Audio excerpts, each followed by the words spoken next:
getting you. Oh, you're right in here. Am I in? Get that. Oh, okay. I need to move over. That's the bigger deal. So we're live right now, so whatever. Okay. Sorry. No worries. I'll get better at this. I'm sorry. Okay. Very good. All right. Everyone ready? If you could please rise for the Pledge of Allegiance.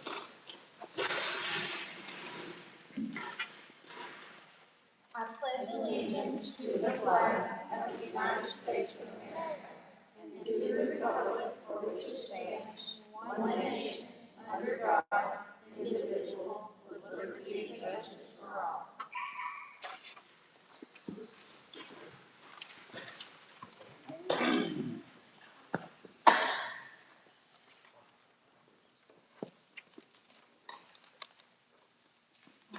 Melissa, I'd like to call the meeting to order.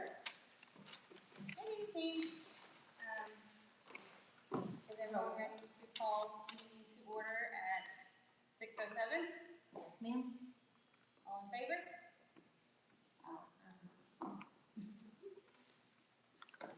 I do believe everyone's present, too. Do we have any public comments? So, I don't have a very big speech road or anything, but I've got just a little bit of information I gathered today about the schools and the funding and the issues. And there is some special language going to be introduced this week at Little Rock to the legislature on Wednesday that is about funding of these rural schools, the isolated schools that were us, Fox, and some of the other schools that throughout the state. So it's this special language is not just for Stone County, but it's going to be for the whole state. I think there's about 12 or 14 schools, am I right? 11, okay. So anyway, the special language is going to be introduced, and I've got I'll have to look at my notes. It's HB 1007, 1007, and it's in the Department of Education. So they're already receiving letters today, emails of what they're receiving, stating that from some of the other schools around us that they do not want them to pass a special language. So the special language would allow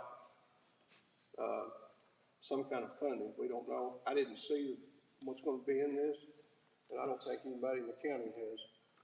But as they introduce this, if it passes, it will be funding for these rural schools. I don't know how much. We may not like it when we see it. We may love it. I don't know what's going to happen.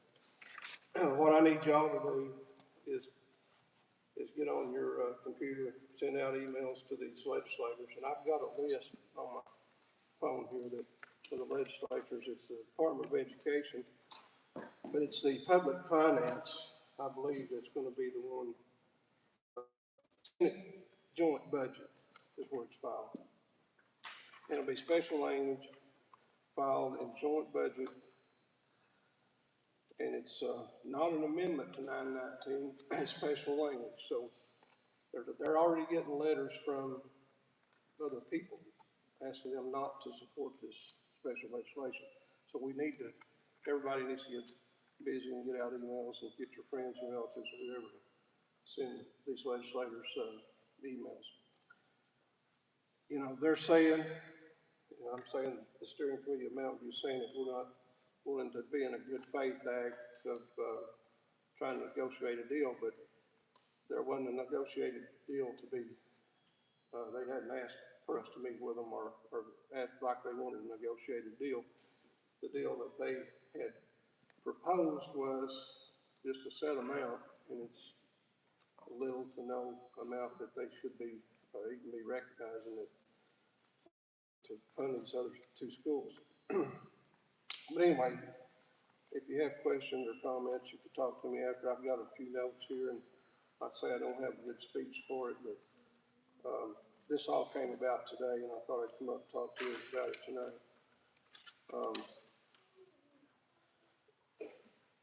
So if you're in favor of the special legislation, special language, you need to get busy. Because, they're gonna be getting a lot of people saying, we don't need to do this. Yeah, I just want to clarify, so this is just for the splitting of the funds that are already currently in the school district, correct? Or is it a new funding that is going to be put out for these schools? I hadn't seen it, and I don't know how they're gonna word it. It could be either or, Either or? and it doesn't specify, we don't know, or I don't know if it's more than we asked for or less. But we know what the number is today that we've been offered, and, we know it's not a sufficient number, so that's all I have. Thank you, Stacy. Appreciate it. Anything else?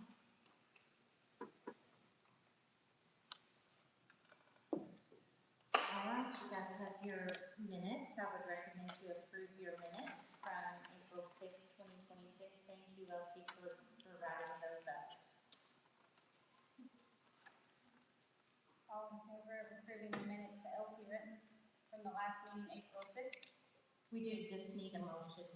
Oh, real quick, is someone recommend making them? I recommend. Accept the minutes from the last meeting. Thank you.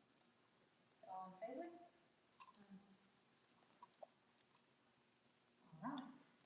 I wanted to include you guys, if you're on the school Facebook, you've seen several of these student achievements and accomplishments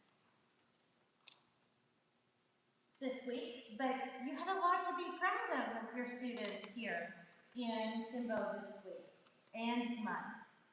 But you have senior FBLA received the Hollis and Kitty Guy Gold Seal Award, which will be picked up at the National Convention in Nashville when they go. Alyssa Shellstrom was recognized as a who's who in FBLA, and they received the third largest chapter membership market share in the state. Junior FBLA has 2 students advancing to nationals. James Ashley took 4th place in Exploring Personal Finance. Heath Reams took 4th place in Exploring Computer Science. 4th in annual chapter activities was Madeline Mooneyham and Kelly Hirschberger. And our Junior Tigers also won the 3rd largest chapter membership market share. Then we have these 4 seniors who attended the North Central Arkansas Draft Day, where they participated in live interviews with local employers and industry professionals. Congratulations to Kaysen, who received a job offer from Jim Brown Company to work in HVAC after graduating high school. Autumn, who's already serving in the National Guard, made valuable new connections, and Charlie and Dakota built some good relationships that led to promising career opportunities. And then you have Zoe Honeycutt, Cassie McClatchy, and Tristan Ham, who competed in the state FCCLA Star events in Hot Springs. And they created a unique homemade outfits, being able to, completely sewed it, designed it, with a lace-up corset, a flowing dress, and CD-adorned top hat, in which they took gold. Very proud of all of those kids. Good job, guys. Give them a round of applause.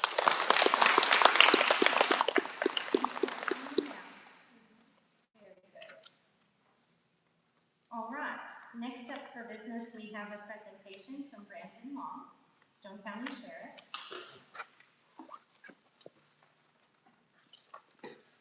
Well, good evening, everyone. Proud to be here with you guys this evening. So I will try to be just as brief as I can. A couple weeks ago, Brenda and I spoke, and I asked her about the school resource officer position. It's my understanding that Mountain View is going to retain all 4 of their positions, and they're all going to go to the Mountain View campus. So she really didn't know. She asked me to be here tonight just to speak to you guys about that. So I put something together I'll pass out. This is just something kind of tentative that kind of outlines some of the functions of an officer, answers some questions.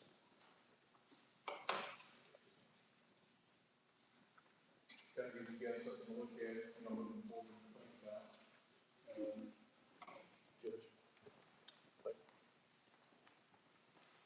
So Stacy and I has talked about this a little bit. We've both been so busy, of course, this is all still new that he and I's not having a good chance to really sit down and go over some stuff. But the very first thing I wanted to address was what's a school resource officer? I think everyone here is pretty familiar with an SRO. Y'all have one, have had for the last several years.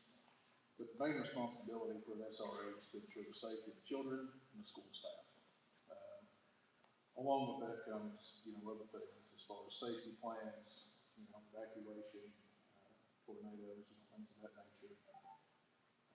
They are authorized to make an arrest if there's a need, drugs, spikes, things that, any kind of violent crimes. And I made some bullet points below that just to kind of outline some of the responsibilities that come with that position. And number two, what's required of a school resource officer?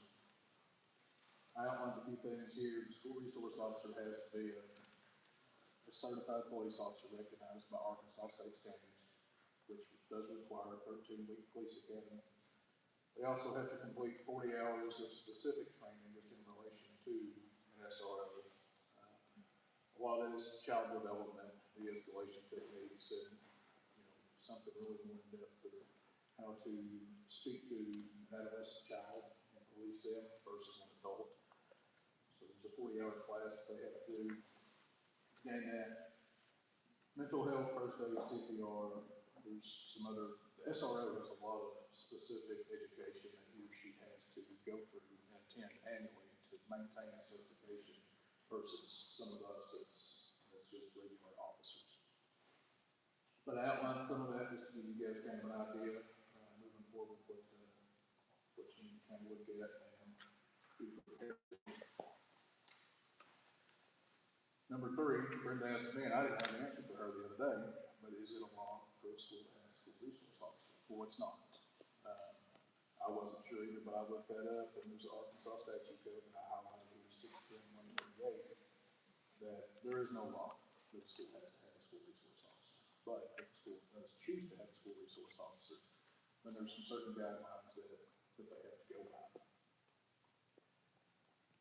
Moving on down to number four, and we can go back over this here. I know I'm kind of going through it real quick, and I'll be happy to answer any questions. I don't have anything I can figure it out. Number four, options to have a school resource officer. If you guys so choose to have one moving forward, you have two options. One, you can petition the state to become an accredited police department with Arkansas standards. So you would actually be accredited with the state and recognized as Timbo Resource Police Department. It's what matters. And that would give you guys to be able to hire who you want and make any policies and procedures that you want the officer to go by and kind of guidelines and things like that. You would assume all the costs, legal coverage, training, anything that's associated with that position. The second option you guys have is contract with a local department. So this is the most common. Most schools contract with either the local sheriff's office or police department. Timbo is going to be in the county jurisdiction, so if you decide to contract, it would be with us, the sheriff's office. And that would be basically, we would work out a contract, we would both agree to the terms, and we would provide you a full-time officer each year.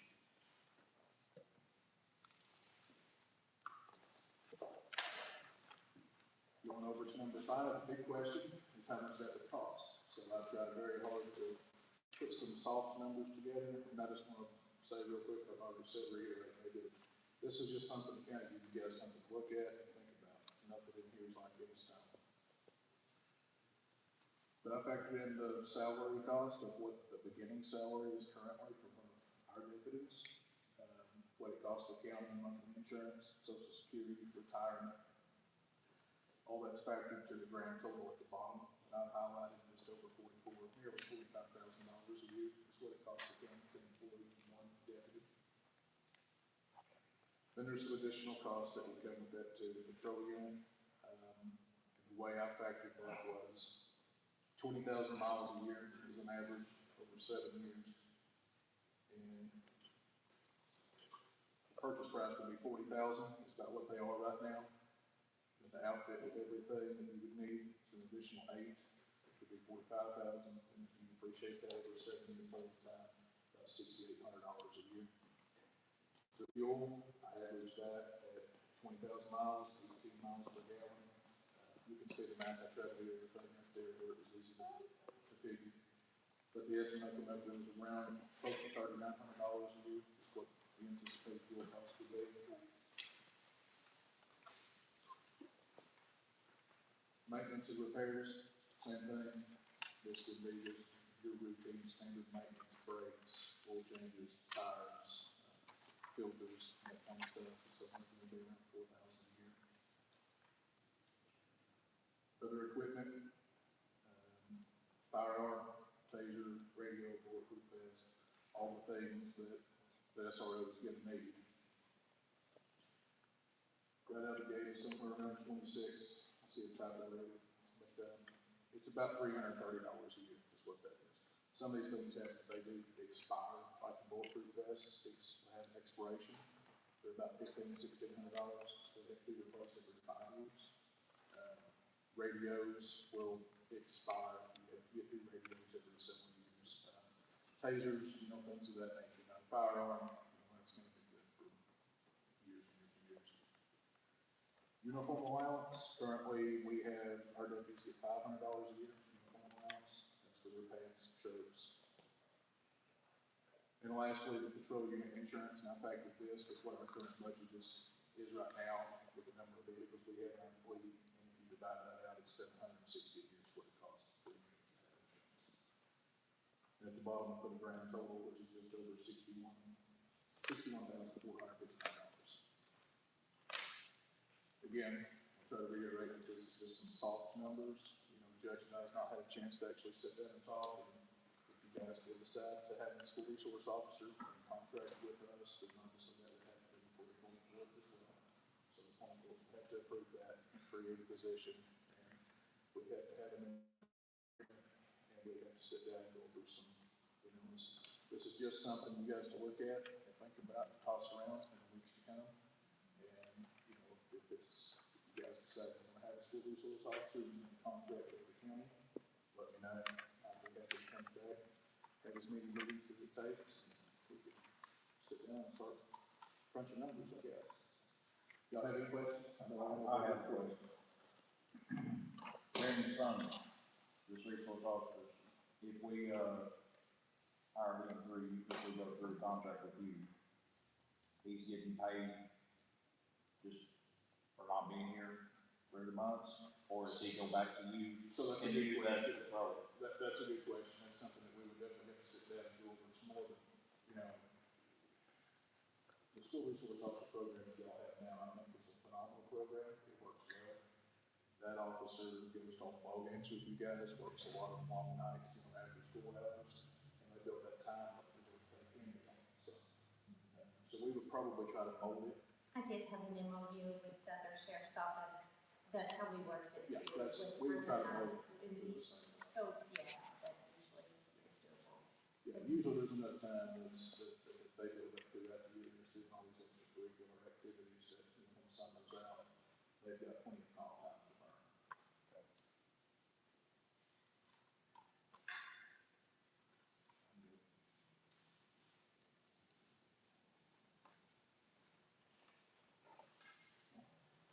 Thank you, Brad, for coming Can I ask Brandon something real quick? Yep.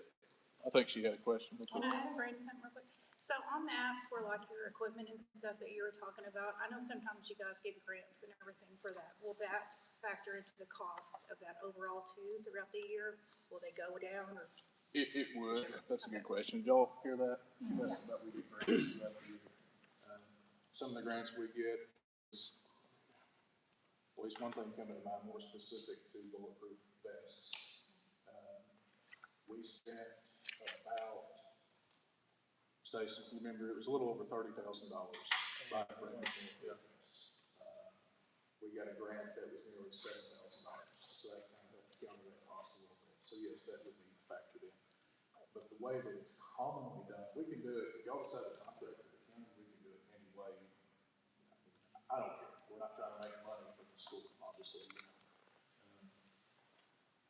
So we could have a discussion on that, but essentially it would be $61,459 is what the school would pay the county. And then you guys wouldn't have to worry about it. We would supply you with an officer that would cover the vehicle, the vest, all that kind of stuff. Typically it's an annual contract. And to get back to your question more specifically, if we got new vests, we could factor that in the cost in that next contract that we would sign. We would allow $300, $500, whatever that, does that make sense? We would subtract that from next year's equipment. We figured it. I can speak a little to that too. Schools can qualify for what's called a COPS grant from the U.S. Department of Justice, and I've written for those before. And they can apply for safety measures in the school with cameras and access control, but also officers, school resource officers, that you can use to go into an agreement with someone with your employer or both.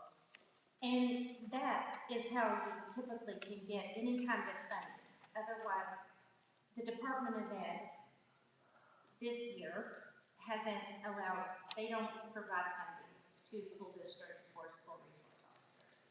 That's not part of the matrix. The matrix that includes counselors and DT coordinators, so anything outside of what's in the classroom has been deemed, what you're able to put together extra, which is why what Stacy spoke with us about is so vitally important.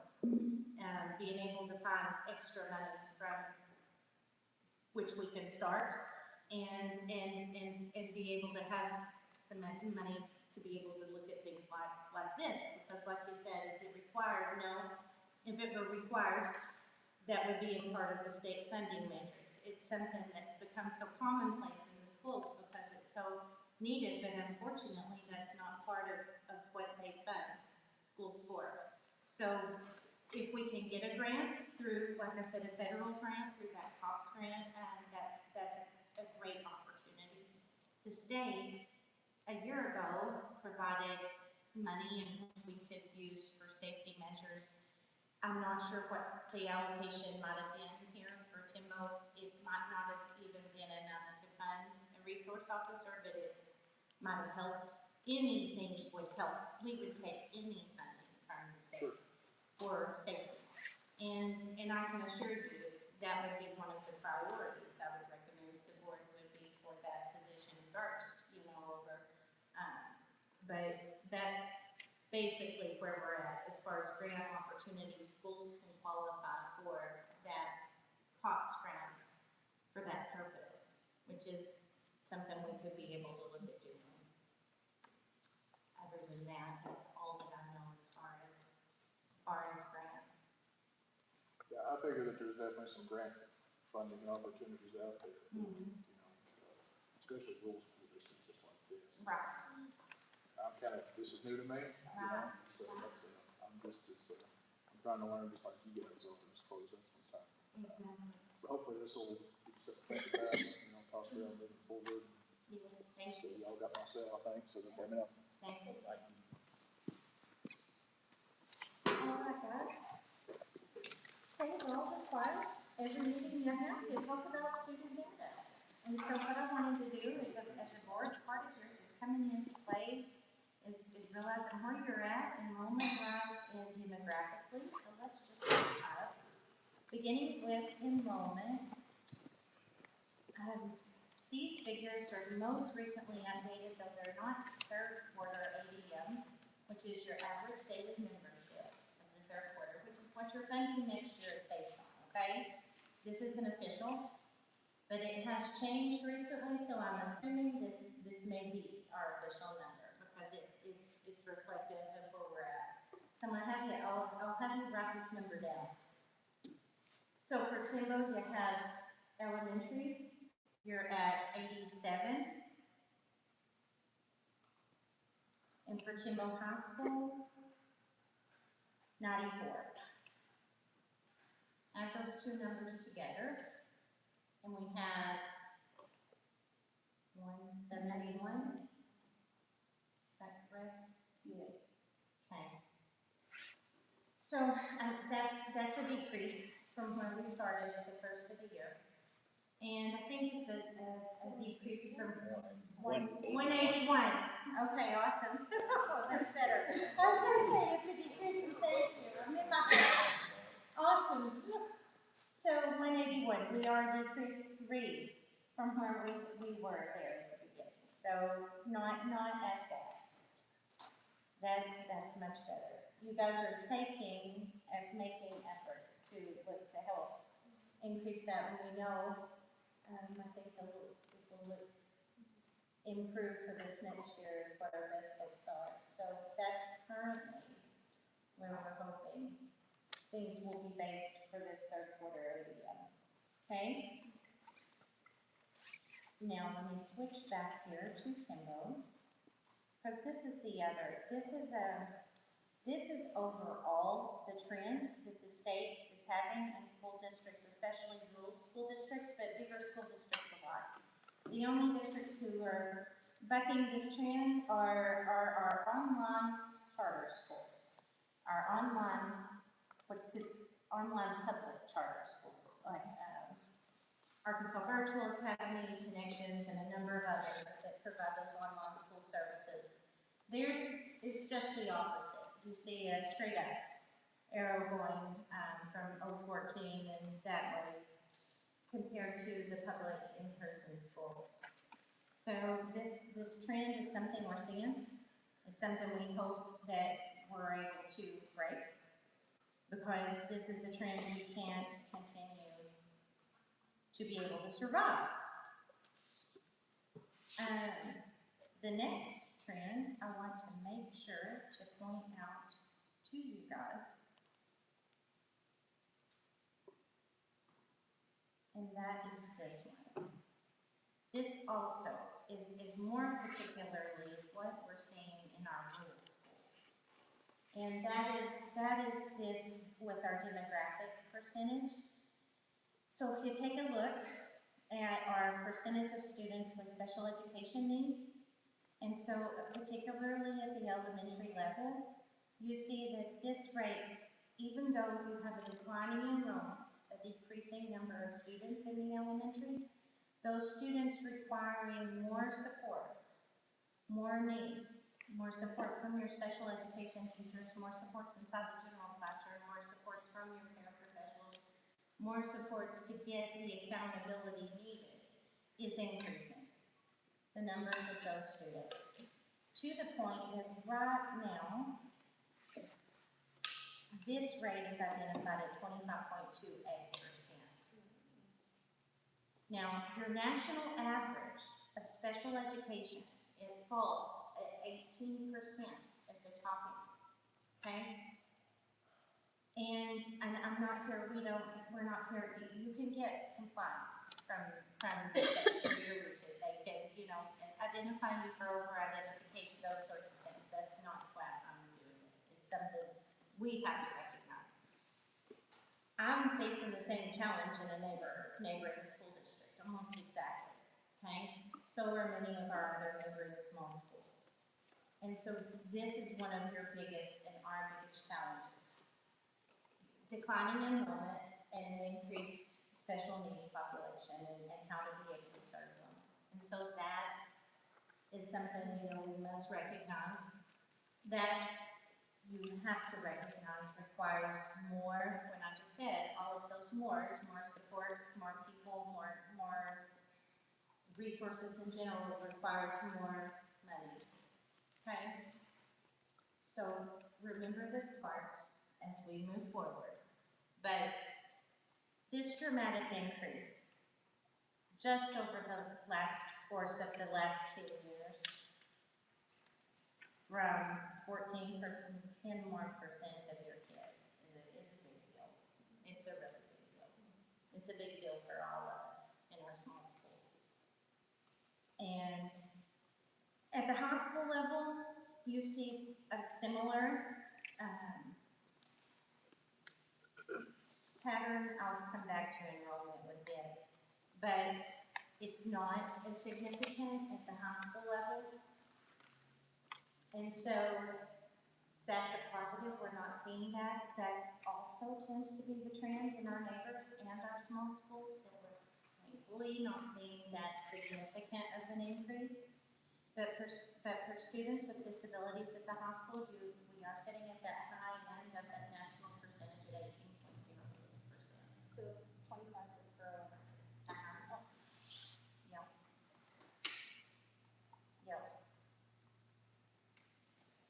And then when there's this difference of identified students with disabilities, that's students with 504 needs, students requiring accommodations. And that's an additional number or percentage of students on top of the students who have special education needs. And so it's important to be able to note that your enrollment at the high school has remained, I mean, it's been more of over the last 10 years, it's had more of an increase. Small, but more of an increase, even overall. It's relatively remained the same, 95 to 94. The ups and downs tend to show we went down, but we've leveled back up. So.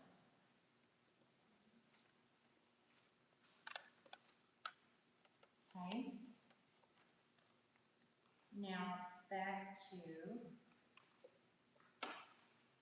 I was just going to show you, I think on this one, it was pretty much those special education counts, but I was able to show you on that actual one, so let me make sure. Here, well, it's important to look at these too, so let me zoom in. But here you can be able to see that, you know, what was identified, this was at the district level. For Timbo Elementary, expenditures were identified to be per pupil at $14,875.03. This last year, from the state only, not federal funds included, you received $8,162. It requires, this really isn't going to change much when you're on your own. It requires much more to educate a child in a small school. There is no doubt. We know this. Requires more to educate less students than it does more students, okay? That's just the general rule, no matter where you're at, where you live, okay? Your student-teacher ratio in elementary is 7-to-1. The average class size was identified to be 13. Your free and reduced rate, we talked about this, and Sheila shared that with us too, but in elementary, this was identified to be at 84%. You had teachers with an average teaching experience of 14 years. And at this point, the students eligible to receive special education were 24%. However, those updated figures, I think you guys saw how that's just even went up a little bit more. At Timbo High School, we have a student-to-teacher ratio of 8-to-1, average teaching years experience of 11.86.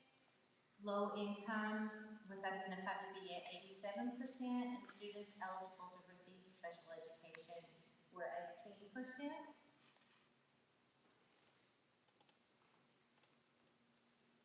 And then last are your school letter grades prior to, and most of you guys know this, maybe not, but as a board, this will be all updated over the course of this summer and coming into fall, based on testing that's happening as we speak this week.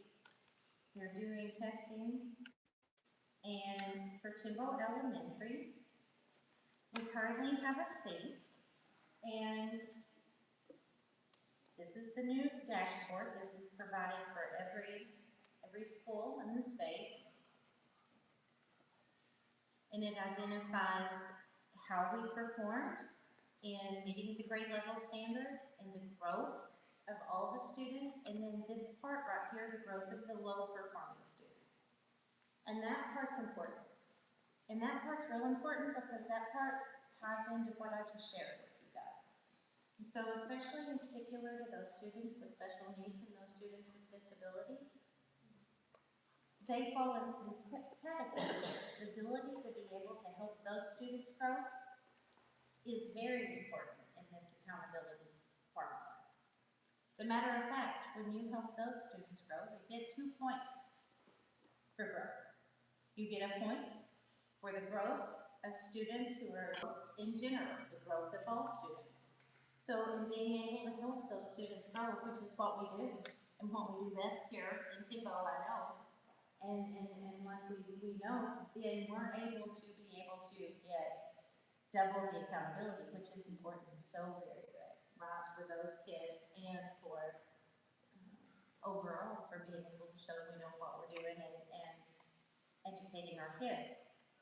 And so overall, in achievement, you fell in the green across the board, being able to meet those grade level standards in English language arts, in math, and in science. You compare that to the state average, you beat state average, 43%, over 37% being the state average. Math was 45% compared to the state average of 40% of kids who were proficient, level 3 or level 4. And then last, we were at 40% in science, while the state average was 38% of kids who were level 3 or level 4. Now for growth, and this is growth of all students, for English language arts, we were below the state average here, so that's why you see the red there, that's an area to target. And so we had 46% compared to the state average of 53% for the growth of all. But we had 44% of students who overall grew in math, the state average was 52%. We have 42% kids who overall grew in science, and the state average was 49. Those weren't enough to significantly flag us at the red level, so our biggest target area is in English language arts, but we want to definitely see those two areas improve. The biggest way to do that is right here, because if you're able to help these kids improve overall, then you're also able to help see that overall growth. So while you're helping target those specific needs of those students, of your low performing students, you're also going to see that impact for the growth of everyone. And so if you see here, we performed well comparably to the state average with science. We were 52%, the state average was 52%. We fell below somewhat with math. Our state average was 48%. Our average was 48, state was 54. And we were just above the state average in English language arts for the growth of low performing students at 53% compared to 52. This was on elementary age kiddos. Now you can pull on this new dashboard a lot of that information I shared with you guys a little bit ago. If you look here, this is going to be looking at last year's numbers. Though it's 91. That's not your most up to date. And you can see some more of the data and everything attached, some of the past information. Next, I will pull up our high school. High school's a little different when it comes to letter grade. We're going to have test scores, but we're also going to be looking at some other things. So at the high school level, we scored a C.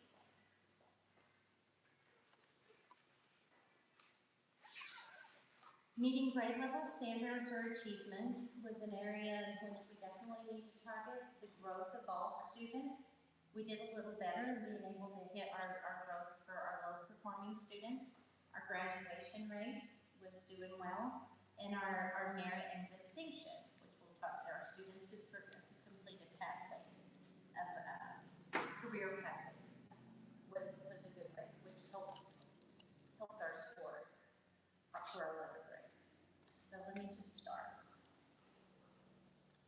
So for achievement, and this is just how our kids did compared to state average. So the percent of students who were at a level 3 or a level 4 in English language arts compared to the state average, we were at 17% last year. The state average was 31%.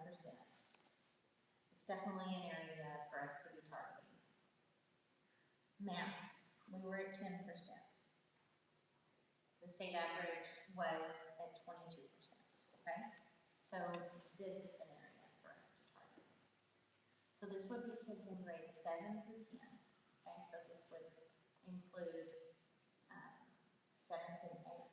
7th, it would include the math as well as the algebra and geometry assessments.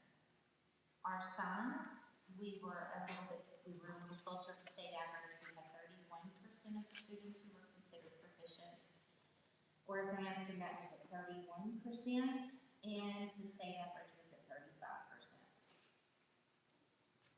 Now, when you factor in, it's just going to be, right? We wouldn't have a percentage that were at level 3 or level 4. Most scored at level 1 or level 2. So therefore, it's not going to show growth. Okay? So therefore, your growth is going to show lower, especially, so for English language arts, we have 50% who showed growth actually though. We have 49% state average, so we actually beat that. And we had 21% in math who met their growth target, and the state average was 52%. That's a close area. And then we have 57% who met their growth targets, and the state average was 49% in science. So that helps our score.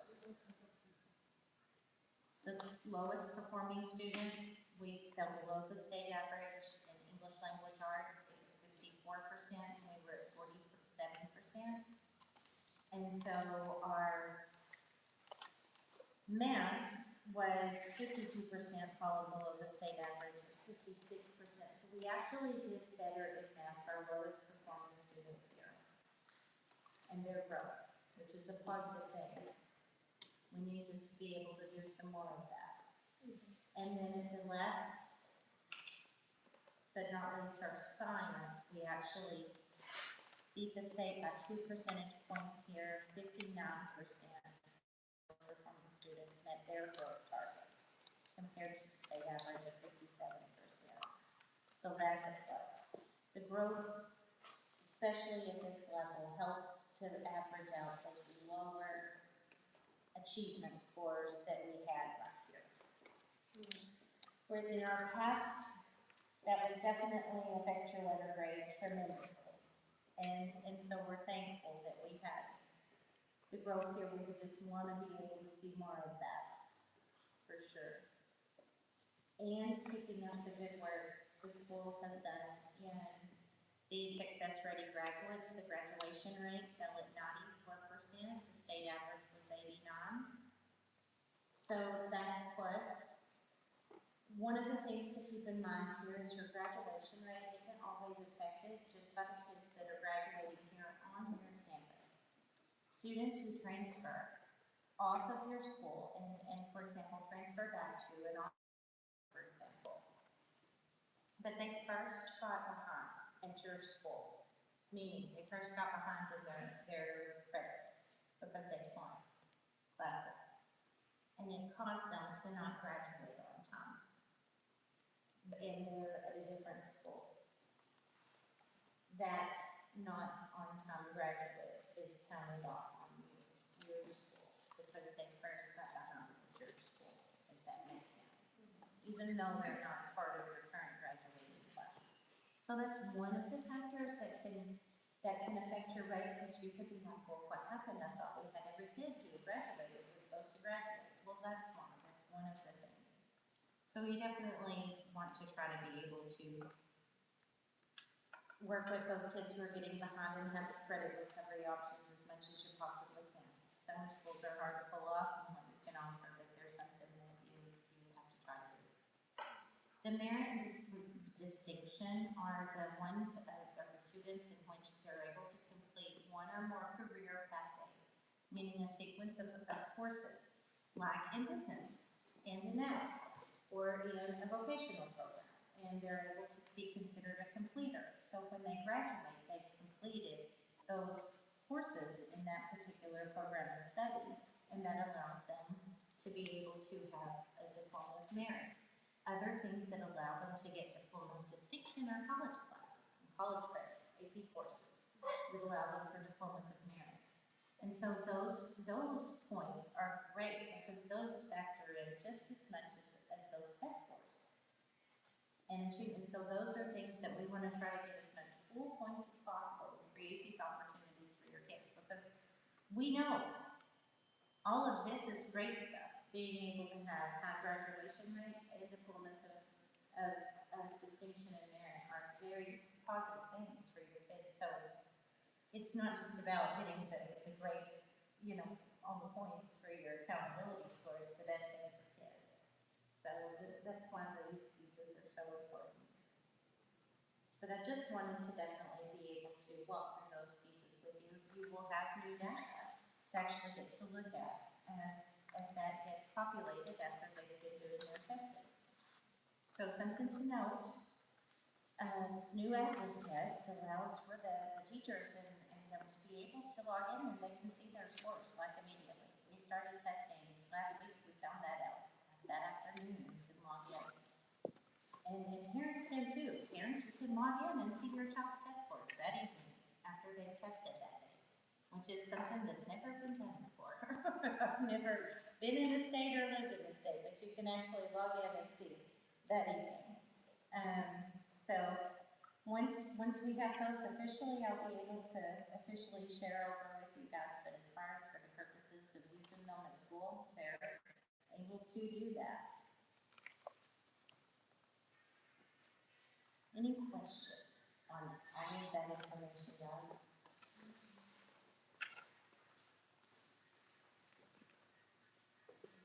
Okay. The next piece I have for you is it's a form that I just needed to get your approval on, and it is a piece of being able to apply for the LEA number that we talked about in the last board meeting, and in which we need to be able to have contacts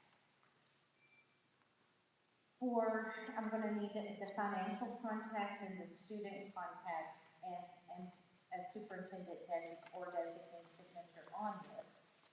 I would ask that you approve for me to be able to fill that out and identify the person as the person for that. I would identify the business manager at Searcy County right now for that as the financial person. And let us get that LEA number as soon as possible. If I could entertain that. So that LEA number will help with the school choice deadline. We can't do anything until we have that number, right? Right. Take funds, get anything started. We're not a district till we get an LEA number. Right. This is just another form in which we can get connected to the database. The state oversees. Yes, please. I make a motion that we do this. Thank you. All in favor?